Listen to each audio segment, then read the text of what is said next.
Le 27 janvier 2025, Goma est tombé sous l'occupation du M23.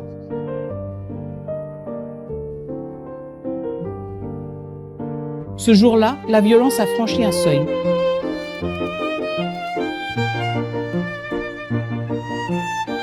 Et nous savions que la réponse ne pouvait pas être seulement militaire ou humanitaire.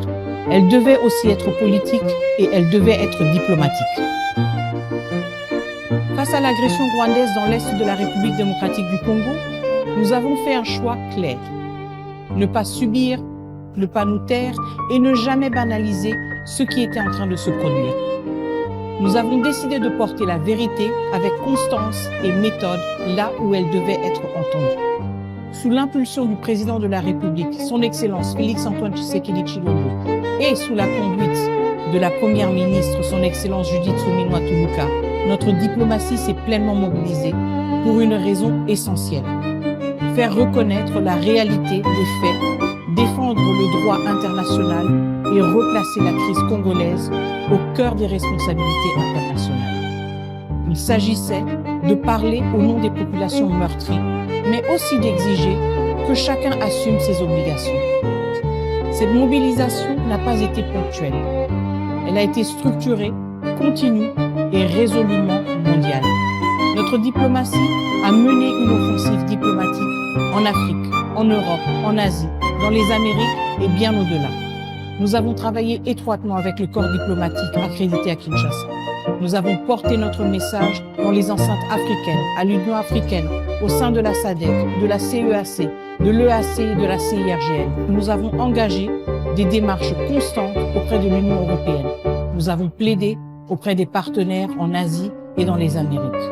Et nous avons occupé l'espace public international, y compris à travers le monde du sport, pour que ce qui se passait dans l'Est de la République démocratique du Congo ne puisse être ignoré ni relativisé.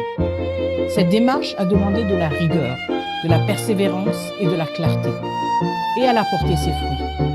En février 2025, au Conseil de sécurité des Nations Unies, l'organe chargé du maintien de la paix et de la sécurité internationale, une résolution a été adoptée à l'unanimité. La résolution 2773, une décision historique. Pour la première fois, le Rwanda y est clairement nommé comme agresseur. Le retrait total et inconditionnel de ses troupes de notre territoire est exigé et le soutien au M23 est explicitement condamné. Ce n'est pas une déclaration politique de plus, c'est une décision qui engage.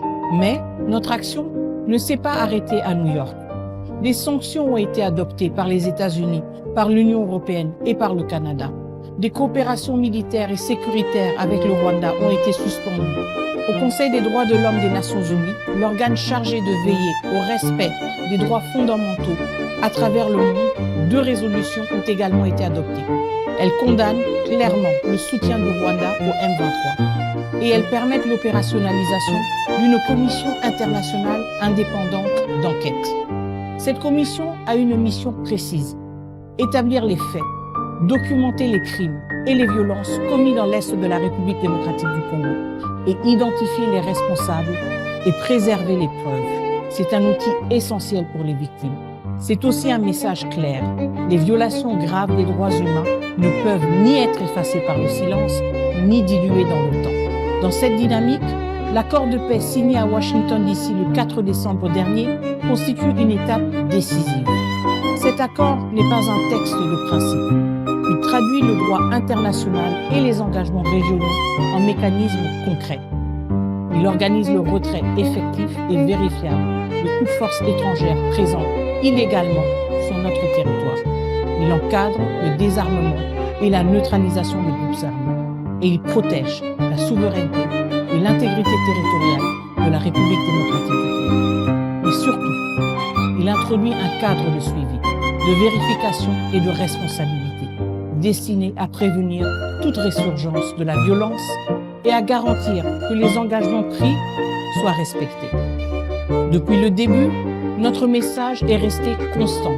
La paix est possible, mais elle ne peut exister sans responsabilité.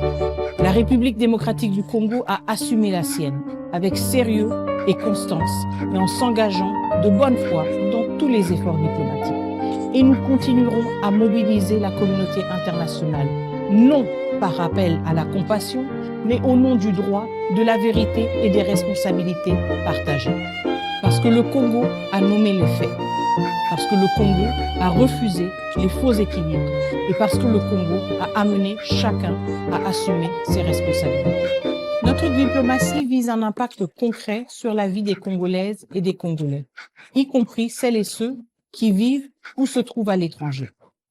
C'est dans cet esprit que nous avons renforcé la protection consulaire et l'assistance apportée à nos compatriotes hors du pays, en adaptant nos réponses à des situations très différentes. Au Burundi et en Ouganda, où de nombreux Congolais et Congolaises se trouvent en situation de déplacement, le gouvernement a mis en place une assistance humanitaire directe, en partenariat avec le Haut Commissariat des Nations Unies pour les réfugiés.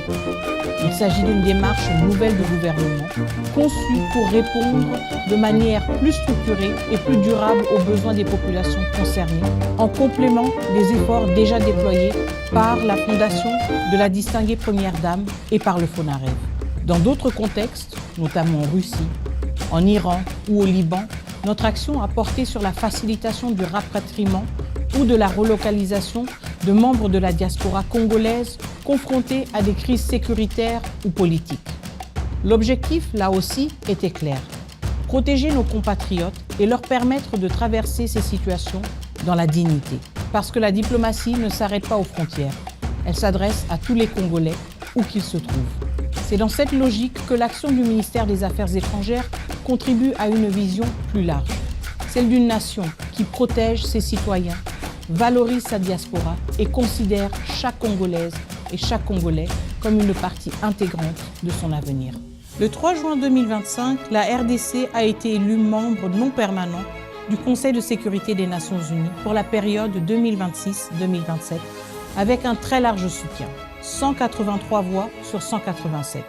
34 ans après sa dernière présence au Conseil de sécurité, ce retour est un moment important pour notre pays. Il montre que la communauté internationale fait confiance à la RDC pour contribuer aux décisions qui touchent à la paix et à la sécurité dans le monde. Dans le même esprit, la RDC a également été élue vice-présidente de l'Assemblée générale des Nations unies. C'est une responsabilité qui consiste à aider à organiser les travaux, à faciliter le dialogue entre les États et à encourager des échanges constructifs dans un esprit d'équilibre et d'inclusion. Ces deux rôles vont de pair. Ils permettent à la RDC de faire entendre sa voix, de défendre ses priorités et de porter une vision attachée au respect du droit international et à la protection des populations civiles.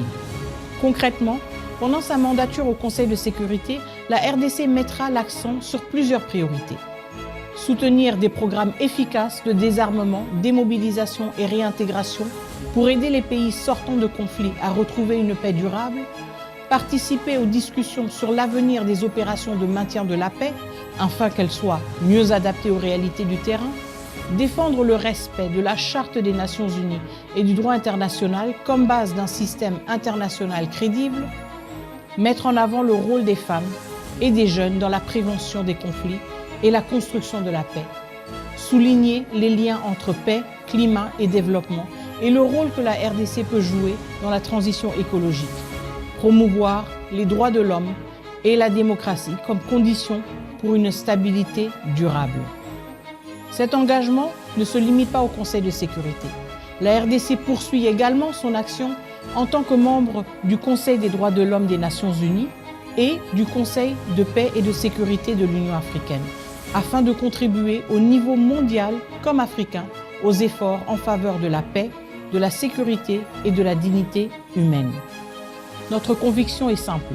Le multilatéralisme reste l'essentiel pour faire face aux crises d'aujourd'hui, à condition qu'il soit utile, cohérent et tourné vers des résultats concrets. Le programme d'action du gouvernement 2024-2028 prévoit la modernisation et la digitalisation des services administratifs et consulaires de l'État. Dès mon entrée en fonction comme ministre d'État, ministre des Affaires étrangères, nous en avons fait une priorité avec un objectif clair: rapprocher l'administration diplomatique des citoyens et la rendre plus efficace. Une première réforme majeure a été engagée avec le lancement du nouveau passeport biométrique, conforme aux normes internationales de l'OACI en matière de sécurité. La procédure a été entièrement digitalisée, simplifiée et le coût a été réduit, passant de 99 à 75 $ américains. Pour rendre ce service accessible au plus grand nombre, nous avons engagé une véritable politique de décentralisation. 3 centres de capture ont déjà été ouverts à Kinshasa sur les 6 prévus et les opérations de capture ont été lancées dans plusieurs provinces, notamment à Lubumbashi, Kolwezi, Mbuji-Mayi, Kananga, Kindu, Bunia, Beni et dans la province de la Chopo. Parallèlement, 50 de nos 73 missions diplomatiques sont désormais en mesure de procéder à la capture des données biométriques des Congolais à l'étranger. Les 23 missions restantes le seront dès le premier trimestre de 2026. Ce nouveau passeport répond directement aux préoccupations de nos populations, en particulier de notre diaspora, longtemps confrontée aux délais de traitement et au coût élevé des documents. Depuis son lancement, 156 798 passeports ont déjà été produits et livrés. La modernisation concerne aussi nos outils diplomatiques. En 2025, nous avons procédé à l'acquisition d'un immeuble à New York pour notre mission permanente auprès des Nations Unies et lancé le projet de réhabilitation complète de notre chancellerie à Washington, D.C. D'autres initiatives similaires sont en cours pour améliorer les conditions de travail dans nos missions à travers le monde. S'agissant de la situation des diplomates, nous avons engagé un travail de fond sur la régularisation de la paix à travers l'identification numérique des diplomates menée en partenariat avec le ministère de la fonction publique. Cette démarche vise à clarifier les effectifs réels en poste, à améliorer la prise en charge et à garantir une rémunération plus régulière. Enfin, le renforcement des capacités humaines est au cœur de cette transformation. 1273 agents ont été formés au cours de l'année dans des domaines clés tels que l'administration publique, les relations internationales, le protocole, la résolution des conflits, ainsi que la géostratégie et la géopolitique. Parmi eux, 1000 agents ont déjà été intégrés au corps diplomatique et sont prêts à être déployés dans nos missions. Une diplomatie forte repose sur une administration solide. Moderniser ce ministère, ce n'est pas un luxe, c'est une exigence pour offrir des services plus rapides, plus transparents et plus sécurisés aux citoyens et pour permettre à nos diplomates de représenter dignement la République démocratique du Congo. C'est ainsi que nous construisons une diplomatie crédible, professionnelle et tournée vers l'avenir. En 2025, la République démocratique du Congo a poursuivi une ligne claire en matière de coopération internationale. Une coopération choisie, ciblée et orientée vers des résultats concrets. Avec le Japon, la coopération s'est traduite par des projets à impact direct sur la vie des populations, notamment à travers l'électrification du district de Moamba et la mise en œuvre du programme d'assistance alimentaire KR 2025, répondant à des besoins essentiels en énergie et en sécurité alimentaire. En Amérique latine, la RDC a relancé une coopération sud-sud active et structurée. Avec l'Uruguay, le Brésil et l'Argentine, des accords ont renforcé la mobilité diplomatique, instauré des mécanismes de consultation politique régulière et ouvert de nouveaux espaces de coopération, notamment dans les domaines de l'agriculture, de l'innovation, de la culture, de la défense et de la formation diplomatique. En Europe, l'accent a été mis sur l'efficacité, la coordination et la structuration des partenariats. Des consultations intergouvernementales et politiques avec l'Allemagne et la Belgique ont permis de poser les jalons d'un partenariat renforcé, fondé sur un dialogue régulier et des priorités partagées.